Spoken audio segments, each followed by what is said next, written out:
সাম্প্রতিক সময়ে প্রচুর মানুষ আমাকে ফোন করেন, আমার কাছ থেকে জানতে চান যে পুরুষের পুরুষত্ব এটা দমন করা, নষ্ট করা বা কমিয়ে ফেলার কি ধরনের ব্যবস্থা আছে, কি ধরনের ওষুধ রয়েছে। আর কারণ হলো ওই সমস্ত পুরুষ মানুষ সারাক্ষণ শুধু যৌনতা নিয়েই পড়ে থাকে।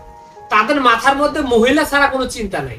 তাদের মাথার মধ্যে সারাক্ষণ কিভাবে কি করবে, এই যৌনতা, সেক্স, পতিতালয়, এই সমস্ত অশ্লীলতা, নোংরামি এবং লজ্জাহীনতা, এর বাইরে তার কিচ্ছু নাই। সারাক্ষণ এটা নিয়েই পড়ে আছে এবং তার ফোনের ভিতরে পর্নোগ্রাফিতে ভর্তি, সারাক্ষণ পর্নোগ্রাফি দেখে।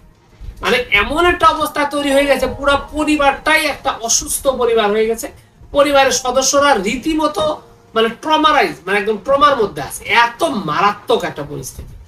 এখন একজন পুরুষের জন্য তার সমাজটা ধ্বংস, তার পারিবারিক অবস্থা অত্যন্ত নিচু, পোলাপান বাচ্চা কাচ্চারা পর্যন্ত বিব্রত। মানে পুরো পরিবারটা একটা নোংরা অশ্লীল পরিবারের রূপ নিয়েছে। সেই একজন পুরুষ মানুষের পুরুষত্ব কিভাবে কমানো যায়, তার পুরুষত্বটা একেবারে ফুললি মানে দমন করা যায়, একেবারে দমন করা যায়। আসলে এটার একটা বিষয় আছে, ঔষধ তো অবশ্যই বলবো আমি, তবে এখানে একটা বিষয় আমি বলি। আপনার নেশা দুনিয়াতে অনেক রকম আছে। আমরা জানি যে বিভিন্ন ধরনের নেশা দ্রব্য থাকে।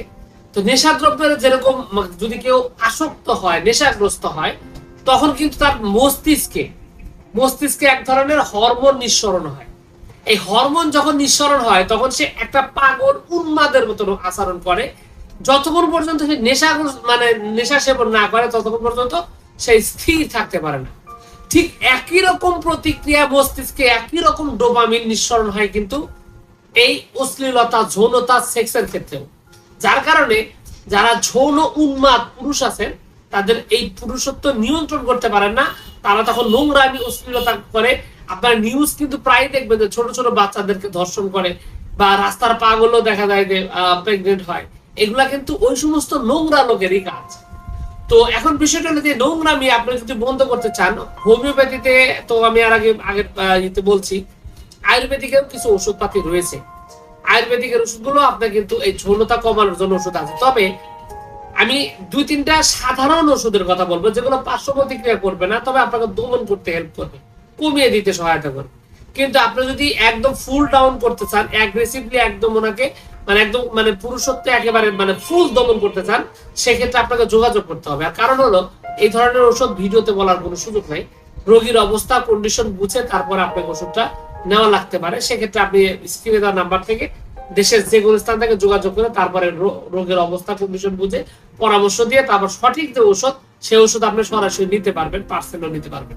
তো যাও, যেটা বলতেছিলাম যে আপনি যদি পুরুষত্ব নিয়ন্ত্রণ করতে চান, আপনার বয়স কম, অল্প বয়স্ক বা স্বাভাবিকভাবে নিয়ন্ত্রণ করতে চান, সেক্ষেত্রে সবার আগে আপনার যে নামটা আসবে তার নাম হলো বেলের পাতা, কচি বেলের পাতা। আমরা এটা অনেকেই জানি। তো কচি বেলের পাতা যদি কেউ কিছুদিন দেখা গেছে রস করে খালি পেটে সেবন করে বা খাওয়াতে পারেন, সেক্ষেত্রে তার পুরুষত্ব কমে যাবে, তার মধ্যে আগ্রহ কমে যাবে, যৌনতার প্রতি ফিলিংস কমে যাবে।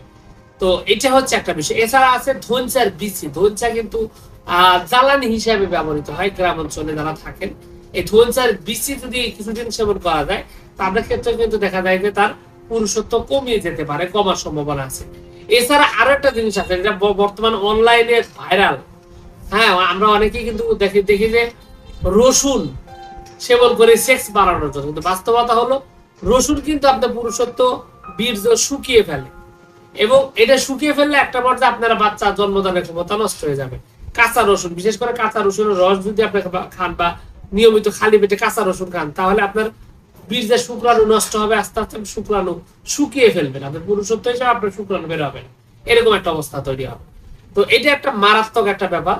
এই দুইটা জিনিস আপনার আছে। আর যদি অ্যাগ্রেসিভলি কমাতে চান তাহলে ওষুধের প্রয়োজন। সেটা ওষুধটা আলাদা একটা ওষুধ।